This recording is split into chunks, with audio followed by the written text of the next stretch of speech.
Gálatas capítulo 4. Digo mais isso: enquanto é menor de idade, o filho que vai herdar a propriedade do pai é tratado como escravo, mesmo sendo de fato o dono de tudo. Enquanto é menor, há pessoas que tomam conta dele e cuidam dos seus negócios até o tempo marcado pelo pai. Assim, também nós, antes de ficarmos adultos espiritualmente, fomos escravos dos poderes espirituais que dominam o mundo. Mas quando chegou o tempo certo, Deus enviou o seu próprio filho, que veio como filho de mãe humana e viveu debaixo da lei, para libertar os que estavam debaixo da lei, a fim de que nós pudéssemos nos tornar filhos de Deus. E para mostrar que vocês são seus filhos, Deus enviou o Espírito do seu Filho em nosso coração, o Espírito que exclama: Pai, meu Pai. Assim, vocês não são mais escravos, vocês são filhos, e já que são filhos, Deus lhe dará tudo o que Ele tem para dar aos seus filhos. No passado, vocês não conheciam a Deus e por isso eram escravos de deuses que de fato não são deuses. Mas agora que vocês conhecem a Deus, ou melhor, agora que Deus os conhece, como é que vocês querem voltar para aqueles poderes espirituais fracos e sem valor? Por que querem se tornar escravos deles outra vez? Por que dão tanta importância a certos dias, meses, estações e anos? Estou muito preocupado com vocês. Será que todo o trabalho que tive com vocês não valeu nada? Meus irmãos, peço que sejam como eu. Afinal, eu sou como vocês e vocês não me ofenderam em nada. Também, porque foi que lhes anunciei pela primeira vez o Evangelho? Foi porque eu estava doente? Mas vocês não me desprezaram, nem me rejeitaram, embora o meu estado de saúde fosse uma dura prova para vocês. Pelo contrário, vocês me receberam como se eu fosse um anjo de Deus, ou mesmo como se eu fosse Cristo Jesus. E como vocês estavam felizes, eu posso afirmar que, se pudessem, vocês teriam arrancado os seus próprios olhos para me dar. O que foi que aconteceu? Será que agora, por ter dito a verdade, eu me tornei inimigo de vocês? Esses homens mostram grande interesse por vocês, mas a intenção deles não é boa. O que eles querem é separar vocês de mim, para que vocês sintam por eles o mesmo interesse que eles sentem por vocês. É bom vocês terem um interesse sincero sempre, e não somente quando estou com vocês, meus queridos filhos. Eu estou sofrendo por vocês, como uma mulher que tem dores de parto, e continuarei sofrendo até que Cristo esteja vivendo em vocês. Como eu gostaria de estar aí agora para poder falar com vocês de modo diferente. Estou muito preocupado com vocês. Vocês que querem estar debaixo da lei, me digam uma coisa: vocês não estão ouvindo o que a lei diz? Ela diz que Abraão teve 2 filhos, um de uma escrava, Agar, e outro de uma mulher livre, Sara. O filho da escrava foi gerado como todas as outras crianças são geradas, mas o filho da mulher livre foi gerado por causa da promessa de Deus. Isso serve como um símbolo. As 2 mulheres representam as 2 alianças. Uma aliança é do Monte Sinai, e essa está representada por Agar. Os que são dessa aliança nascem escravos, pois Agar representa o Monte Sinai na Arábia, e Agar é o símbolo da Jerusalém atual, que é escrava com todo o seu povo. Mas a Jerusalém celestial é livre, e ela é a nossa mãe. Pois as Escrituras Sagradas dizem: você, mulher que nunca teve filhos, fique alegre. Você que nunca sentiu dores de parto, grite de alegria, pois a mulher abandonada terá mais filhos do que a que mora com seu marido. Meus irmãos, vocês são como Isaque, são filhos de Deus por causa da promessa divina. Naquela época, o filho que havia sido gerado, como todas as crianças são geradas, perseguiu o que havia sido gerado por causa do Espírito de Deus. E a mesma coisa está acontecendo agora. Mas o que é que as Escrituras Sagradas dizem?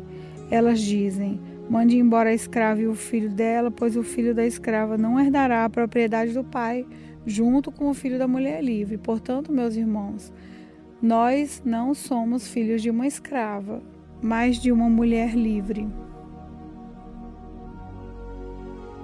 Gálatas capítulo 5. Cristo nos libertou para que nós sejamos realmente livres. Por isso, continuem firmes como pessoas livres e não se tornem escravos novamente. Preste atenção. Eu, Paulo, afirmo que, se vocês deixarem que os circuncidem, então Cristo não tem nenhum valor para vocês. Repito isso mais uma vez: para qualquer homem que deixar que o circuncidem, esse homem é obrigado a obedecer a toda a lei. Vocês que querem que Deus o aceite porque obedecem à lei estão separados de Cristo e não têm a graça de Deus. Mas nós temos a esperança de que Deus nos aceitará. E é isso o que esperamos pelo poder do Espírito de Deus que age no meio da nossa fé. Pois, quando estamos unidos com Cristo Jesus, não faz diferença nenhuma estar ou não estar circuncidado. O que importa é a fé que age por meio do amor. Vocês estavam indo tão bem. Quem convenceu vocês a deixarem de seguir a verdade? É claro que quem os convenceu não foi Deus que os chamou. Como dizem por aí, um pouco de fermento fermenta toda a massa. Mas eu ainda tenho confiança em vocês. A nossa união com o Senhor me dá a certeza de que vocês voltarão a pensar da maneira certa. E também tenho certeza de que o homem que está perturbando vocês, seja ele quem for, será castigado por Deus. Porém, irmãos, se é verdade que eu continuo a anunciar que a circuncisão é necessária, por que é que eu sou perseguido? Se eu anunciasse isso, então a minha pregação a respeito da cruz de Cristo não causaria dificuldade para ninguém. E quanto a esses homens que andam perturbando vocês, eu gostaria que se castrassem de uma vez. Porém, vocês, irmãos, foram chamados para serem livres. Mas não deixem que essa liberdade se torne uma desculpa para permitir que a natureza humana domine vocês. Pelo contrário, que o amor faça com que vocês sirvam uns aos outros, pois a lei inteira se resume num só mandamento: ame os outros como você ama a você mesmo. Mas, se vocês agem como animais selvagens, ferindo e prejudicando uns aos outros, então cuidado para não acabarem se matando. Quero dizer a vocês o seguinte: deixem que o Espírito de Deus dirija a vida de vocês e não obedeçam aos desejos da natureza humana, porque o que a nossa natureza quer é contra o Espírito, e o que o Espírito quer é contra a natureza humana. Os dois são inimigos e por isso vocês não podem fazer o que vocês querem. Porém, se o Espírito de Deus que guia vocês, então não estão debaixo da lei. As coisas que a natureza humana produz são bem conhecidas. Elas são a imoralidade sexual, a impureza, as ações indecentes, as adorações a ídolos, as feitiçarias, as inimizades, as brigas, as ciumeiras, os acessos de raiva, a ambição egoísta, a desunião, as divisões, as invejas, as bebedeiras, as farras e outras coisas parecidas com essas. Repito o que já disse: os que fazem essas coisas não receberão o reino de Deus. Mas o Espírito de Deus produz o amor, a alegria, a paz, a paciência, a delicadeza, a bondade, a fidelidade, a humildade e o domínio próprio. É contra essas coisas, e contra essas coisas não existe lei. As pessoas que pertencem a Cristo Jesus crucificaram a natureza humana delas, junto com todas as paixões e desejos dessa natureza. Que o Espírito de Deus, que nos deu a vida, controle também a nossa vida. Nós não devemos ser orgulhosos, nem provocar ninguém, nem ter inveja um dos outros. Gálatas capítulo 6. Meus irmãos, se alguém for apanhado em alguma falta, vocês que são espirituais devem ajudar essa pessoa a se corrigir, mas façam isso com humildade e tenham cuidado para que vocês não sejam tentados também. Ajudem uns aos outros e assim vocês estarão obedecendo à lei de Cristo. A pessoa que pensa que é importante quando que de fato não é, está enganando a si mesma. Que cada pessoa examine o seu próprio modo de agir.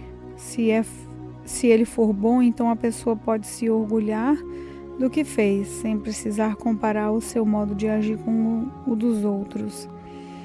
Porque cada pessoa deve carregar a sua própria carga. A pessoa que está aprendendo o Evangelho de Cristo deve repartir todas as suas coisas boas com quem a estiver ensinando. Não se enganem, ninguém zomba de Deus. O que uma pessoa plantar, isso é mesmo que colherá. Se plantar no terreno da sua natureza humana, esse terreno colherá a morte. Porém, se plantar no terreno do Espírito de Deus, desse terreno colherá a vida eterna. Não nos cansemos de fazer o bem, pois, se não desanimarmos, chegará o tempo certo em que faremos a colheita. Portanto, sempre que pudermos, devemos fazer bem a todos, especialmente aos que fazem parte da nossa família da fé. Vejam as letras grandes que estou escrevendo com minha própria mão. Os que estão forçando vocês a se circuncidarem são pessoas que querem ficar orgulhosas de coisas de pouca importância. Elas fazem isso somente para não serem perseguidos por causa da cruz de Cristo. Pois nem mesmo os que praticam circuncisão obedecem à lei. Porém, eles querem que vocês se circuncidem, para que eles possam se gabar de terem colocado o sinal da circuncisão no corpo de vocês. Mas eu me orgulharei somente da cruz do nosso Senhor Jesus Cristo. Pois, por meio da cruz, o mundo está morto para mim, e eu estou morto para o mundo. Não faz nenhuma diferença se o homem é circuncidado ou não. O importante é que ele seja uma nova pessoa, e para todos os que seguem essa regra na sua vida, paz e a misericórdia estejam com eles e com todo o povo de Deus. Para terminar, que mais ninguém crie dificuldades para mim, pois as marcas do meu corpo mostram que eu sou escravo de Jesus. Que a graça do nosso Senhor Jesus Cristo esteja com todos vocês, meus irmãos. Amém.